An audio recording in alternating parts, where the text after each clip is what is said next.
Hey world, hi.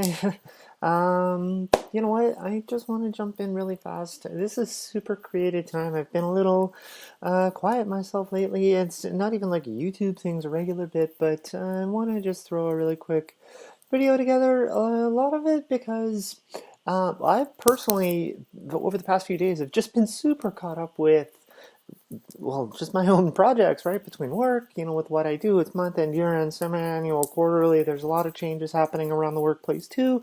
So just implementing all of those at the same time. And then I've got my own life projects, which I'm sure a lot of you are aware about, where I've got hundreds and hundreds and hundreds of tabs still open of places I'm reaching out to, and every tab that opens ends up coming into another rabbit hole of other places to reach out to, which is fantastic.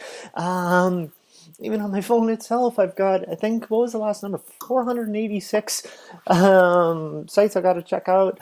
I've got 170 unread emails.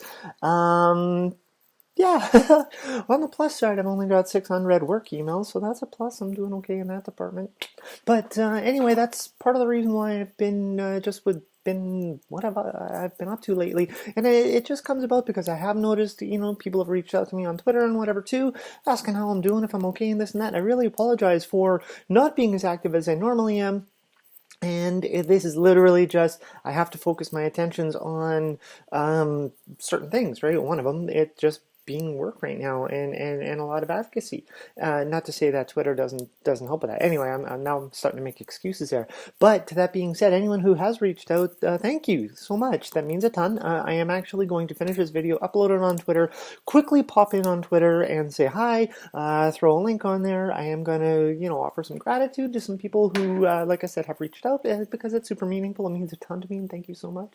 And just get back to business there. Aside from work, actually, I want to roll back before I start telling just some unique fun things that have been happening lately. I want to address what really sparked the idea to create a video. And like I mentioned, I've just been focused on work. Like, seriously, in front of me at this exact second, I have 4 screens in front of me. This is lots, but it's just what I do.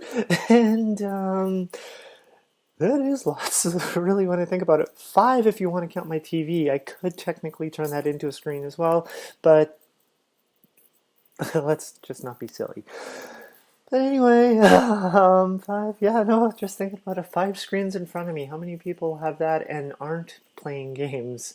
But anyway, what really came out to it, like I mentioned, I've been so focused on what's local, what's right in front of me right now. I didn't realize what happened yesterday down south.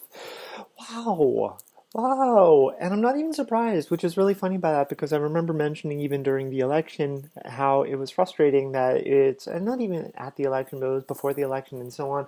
I've been calling it out for the longest time that there's going to be a civil war of some way, shape, or form, and that's really upsetting because it's 2021. I guess maybe it's better said 2020 2.0 at this rate. I'm okay with saying that, really.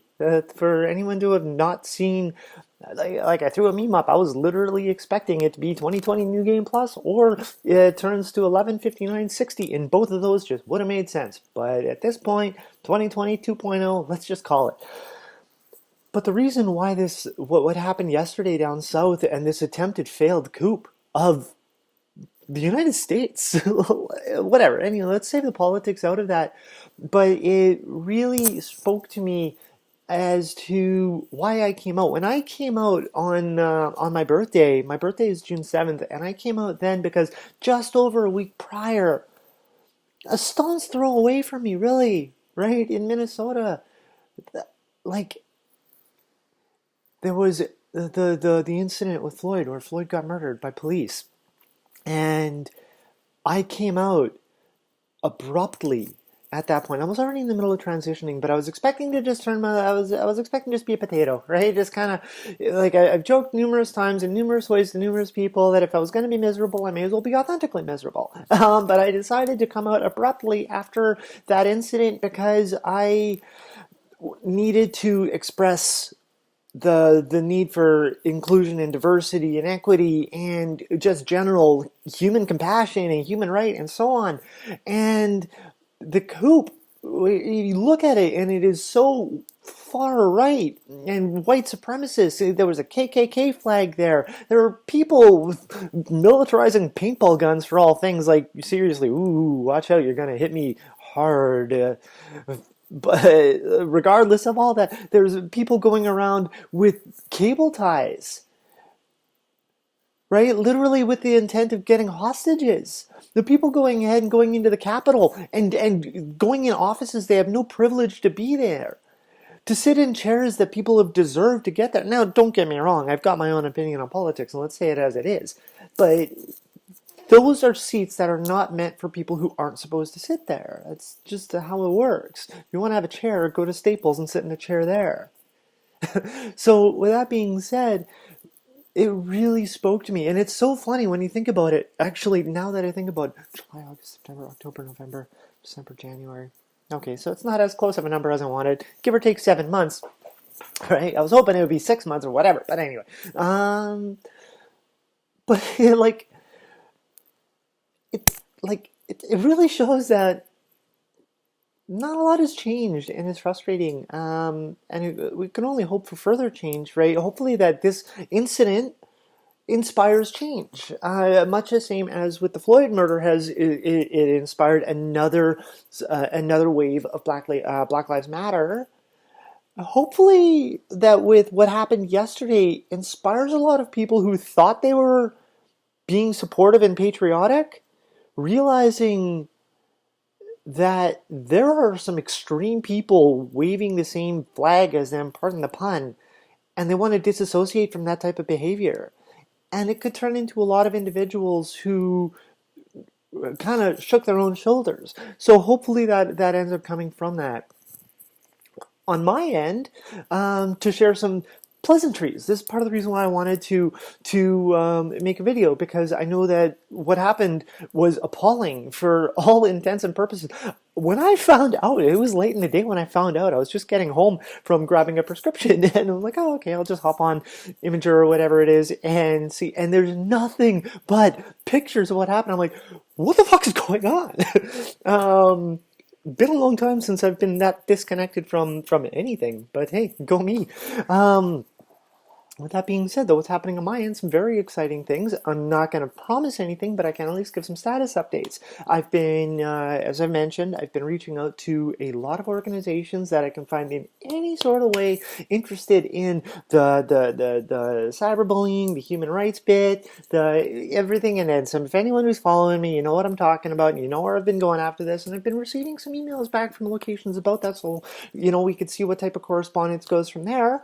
And then also I've been receiving some correspondence back regarding sports. I've received actually a couple emails in turn when it comes to SPN and just regarding, again, the progressiveness of trans inclusivity in sports. And the most important part too that I want to point out, I know I've said trans a lot of times, and that is one of my own faults, especially considering that of course it means a lot to me, but one of the biggest obstacles that I know exist when it comes to the binary sports policies is not specifically about trans as well, even though that is with no question the most controversial at this certain moment, but also there are individuals who are non-binary or genderqueer, right?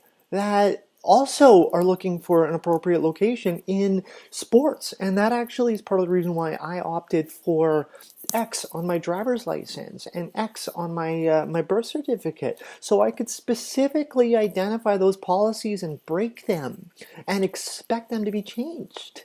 Right? Because we can go ahead and we can talk about gender identity and we can talk about sex designation. And with that being said, based on the type of paperwork you're looking at, my birth certificate now has X as a sex designation. So if you want to go ahead and go after secondary sex characteristics based on a piece of paper, it still says X. What are you going to do about that? My driver's license under gender, X, right? So again, where we're looking at instances of policies, and there are a lot of trans-based policies that still only focus on male to female and female to male, but no MTX or FTX or XTM, XTF, right? Like all of those parameters exist as well too.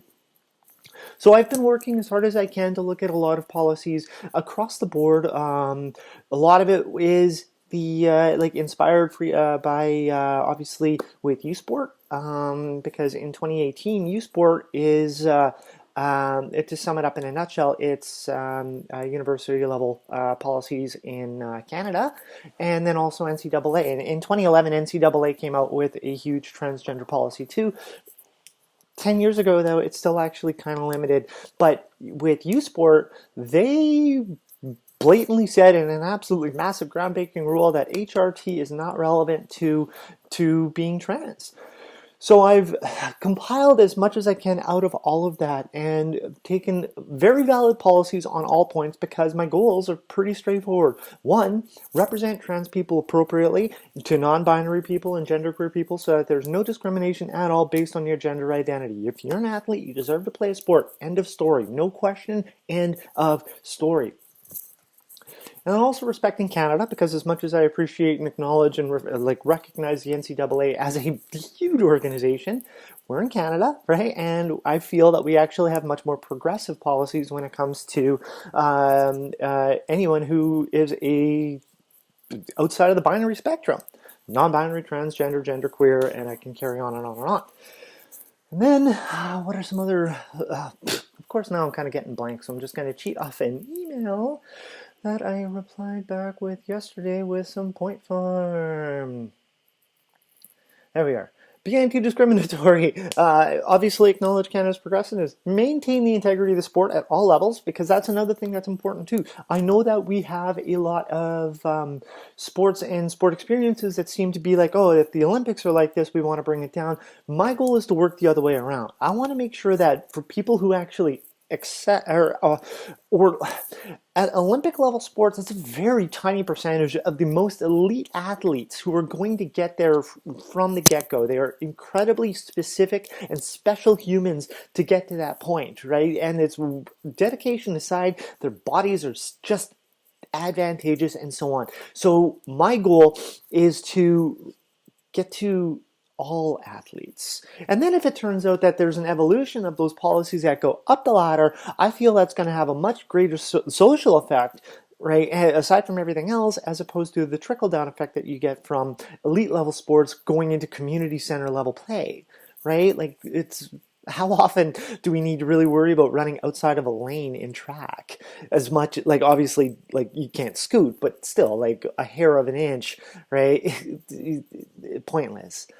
Respect an athlete's medical privacy, super important. And the reason why I come back to this is when it comes to HRT, I have no reason to tell you that I'm on HRT. That being said, I'm actually just a month shy of being on HRT, so that's exciting. Of 1 year, right? So I'm 11 months plus. That's pretty exciting. It kind of dawned on me just a little bit ago that it's almost February 1st. But anyway, with that, respecting an athlete's medical privacy. Why does a trans athlete and anyone else who's on, not counting any sort of things that go against anti-doping, that's one thing too, depending on the sport, whether of course there are anti-doping policies, then of course we want to make sure that there is information about that. But just in general, there is no obligation for somebody to say, I'm trans and I'm on HRT. That's not a conversation that needs to have. I don't need to validate why I'm doing what I'm doing. And that should be the same for anyone else and any other athlete too. So the policies that I'm coming up with, right, include the concept of no need to discuss that, because it doesn't matter. It truly doesn't matter. And then to the point, though, considering athletes on HRT and not on HRT. And with that, right, the logic behind it, of course, is if you're on HRT, your body does change. And so if you are, let's say, a male to female transgendered individual, but not on HRT, yes, your body actually does still carry the same level of testosterone as you're classified male. So of course, then those need to be put in consideration as well. However, right, that also doesn't necessarily mean that there's an advantage, right? Because functionally, if you're male to female and you're presenting as female and you identify as female, you're female. End of story. So it's putting that into consideration, right? That your identity is fully respected, and at the same time recognizing where those individuals land in terms of different levels of play.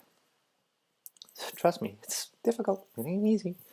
especially if you want to talk about the whatever. Anyway, I spat it out a little while back on somebody arguing with me about a binary system in sports here, where there was actually about 6 categories of biological sex that don't involve death of a fetus. So if we really want to talk binary, you're wrong. But anyway, no, I'm rambling.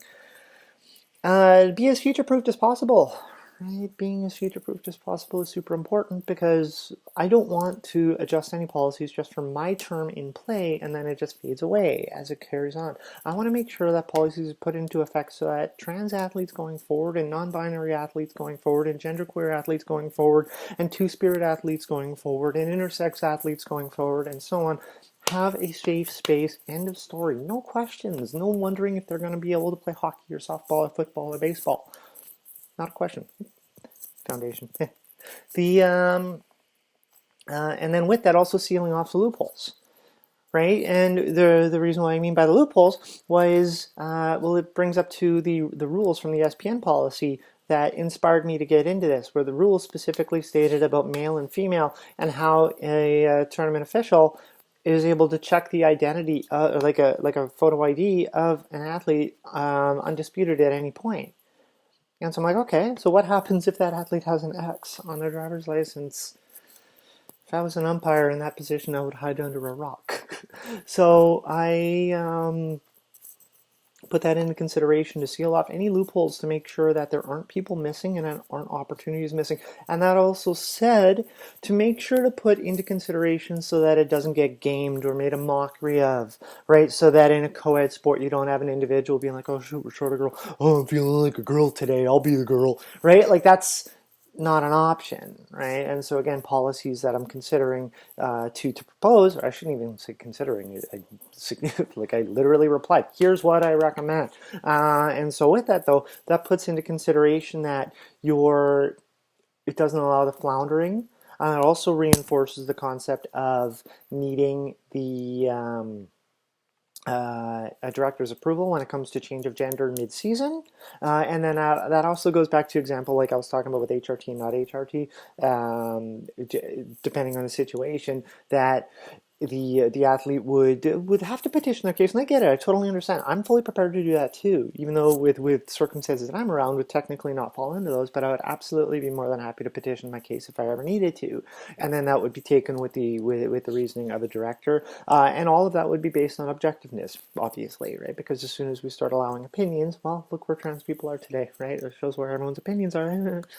So with that, and then easily implementable. As a matter of fact, almost immediately implementable for all things considered, right? Like there's no reason why none of these policies can't just be put on paper. Here we go. Here's how we're operating right now. Let's carry on with the sport, because it doesn't involve having to restructure the type of sports. It doesn't have to reformat any type of layouts, and it really doesn't matter what type of sport it is, right? It's literally just helping identify safer, right? Who is appropriately played where, right? And that's including one of the most challenging parts that I was considering was non-binary individuals with nothing, like X or blank on their birth certificate and X or blank on their identification.